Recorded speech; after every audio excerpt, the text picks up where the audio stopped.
I always felt like an outsider because I knew of people, that were in the industry. I just didn't know how to get into it. And I remember going to cast different agents when I was 9 or 10 years old. I was rejected twice. I remember there was like this sort of cattle call of kids, and I lined up. It was like a prison. And I had this crazy breakdancing haircut from when I was breakdancing, and I kind of dressed in hip-hop clothing, and I remember they went, yes, yes, went to me, went, nope, yes, yes. And that was it. So I got rejected a couple times, and then I just kept asking and asking and asking. I remember my dad saying, just stick with it. Someday you'll have your day. And then I came back, I think, 2 years later and finally got an agent.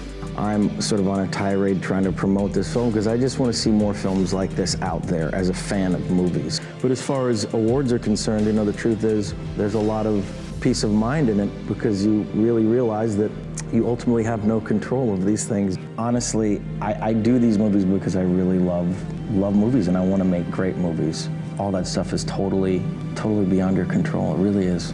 I never knew that I could do it as a career. I never knew. It's the first thing I can think of is saying, I want to be an actor to my parents. And if I hadn't lived in Los Angeles and been in such close proximity to sort of the mecca of movie making, if I didn't have parents that said, okay, we'll drive you to auditions. We did it, and after school I got to go on auditions, but it was always, and I've said this before, it felt like an elite group of people, and it felt like I would never belong to them. So once I got the opportunity to, for example, get the movie This Boy's Life with Robert De Niro, I said, wow, now I'm able to I might be able to steer the course of my career. I might be able to have a career similar to these guys that I so admire. And that I knew at 15 years old was the biggest gift in the world, and that's never left me. I've never that thirst or that hunger for wanting to give one great performance that I'm truly satisfied with, or be in one movie that I said I love this film, is something that I don't know will ever be quenched. I don't know, and I think that's a good thing because it keeps pushing you. You're constantly dissatisfied. In other words. I think everyone can always brush up on their technique. It is, what we do is takes a lot of research. If you really want to inhabit a role, it takes a lot of work and training, and I think it's incredibly important to constantly, no matter how successful you are. What gives me strength all the time is to be able to have formulated a group of people around me that are my friends and my family.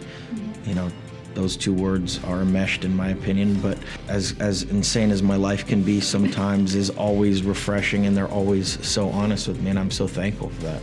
And that's the constant struggle that we all sort of have as actors, is finding those gems, and that's why people grab onto them like vultures. When you find a great piece of material or a great script, it's like, you should see what happens. It's like a piranha feeding fest. 14, 15 years old, watching some classic films, spending months and months watching all the great classics, all the great performers of the past, and being so incredibly inspired by them and saying to myself, one day I want to come close to doing something that good. So I think that thirst or that drive to just achieve what I believe is something as good as those heroes that I have is what continues to make me want to do this. It was one of those situations where, I did this movie, This Boy's Life, and it hadn't come out yet, but there was this one role that I wanted to play desperately, but I started to get, offers for other movies, and there was a big Disney movie that they wanted me to do, and I don't know where I got those little balls at 16 years old to say, no, I'm gonna wait it out because I want to audition for this other film. But if there's one thing that I'm really proud of in my entire career, it's that moment at 16 to say that, and do that and have that sort of conviction of what I wanted to do. That's the one thing I'm really proud of.